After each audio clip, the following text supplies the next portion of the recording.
through his quarterfinals yesterday, where he bested Mehdi Kazemi of Iran. A fast twitch, pot shot punch picker. Very impressive indeed.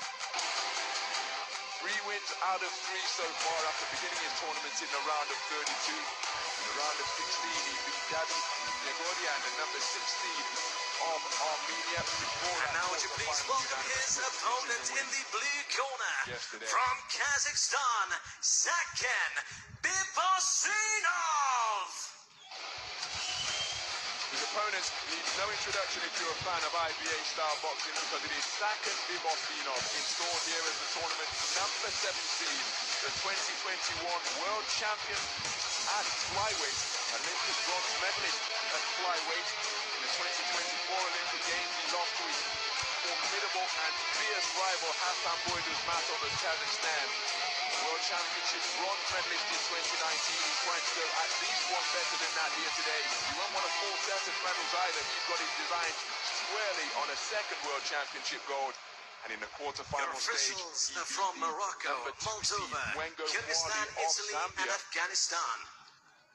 Took the first round, despite being scored upon heavily to the body, and that laid the foundation for the rest of the bout. Wengo Mwali worked him very effectively in the opening round using his long, accurate power punches, and what a wonderful moment for Nepal.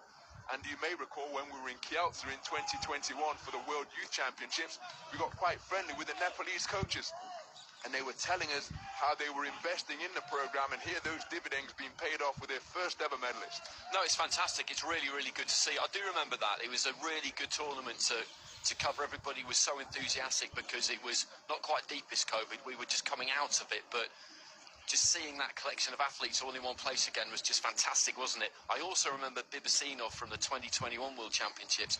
I do believe he got Hassan Boy in the first preliminary round. He came back to Zmartov, didn't he? Terrible draw, right. And he beat him. And because he was in the pro ranks, as you say, he came back, no seedings, to two of the very best in the business, meeting in the early preliminary round. It was Bibosinov who got the better of it on that occasion. On the Olympic stage last year, as mentioned, they met at the quarterfinal stage, and it was Hassan Boy who prevailed en route to his second Olympic title. Well, there is the history maker from Nepal, Chandra Bahadur Thapa. Saken Bibosinov needs no introduction if you're a fan of IBA boxing.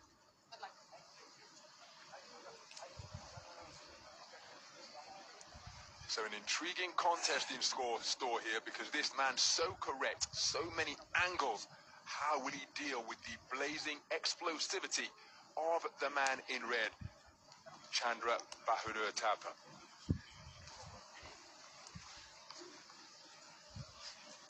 Round 1. So we're underway then. The second semi-final in the men's 54-kilogram bantamweight division between boxers from Kazakhstan and Nepal. The orthodox boxer, just adopting the cross-arm guard out of the orthodox stance, is Chandra Bahadur Thapa. The southpaw, twitching just on the edge of range, is Saken Bibosinov of Kazakhstan. There are those quick feet I was alluding to, as Thapa just seeking to back his man up. He's got that right hand locked and loaded and ready to extend in a flash. But he's a really good mover around the boxing ring. He's the tall, lean figure Bibosinov, but looking to apply pressure. Not quite getting into range, but he did try to make it a multi-phase attack. Now Bibosinov retreating to the ropes, but covering up effectively behind his gloves and forearms. Hard right hand driven into the body. It came overhand, and that is typical of the way in which Thapa goes about his craft. Didn't quite take his feet with him there. That was successful over in ring B in the preliminary round, but he's in with a masterful boxer here, and he may have to make a slight adaptation to what is proving to be really profitable so far. But you can see the man's fast twitch movements that get him into range when seemingly out of range, but Bibosinov negating it by good use of the feet and employing the layback. Scoring left hand to the body from Bibosinov, and trying a bull rush off the ropes is Thapa, leaving his feet there with a leaping left hook, but not quite finding the target. And again, we talked about whether boxers focus on themselves or try to make adaptation for their opponents.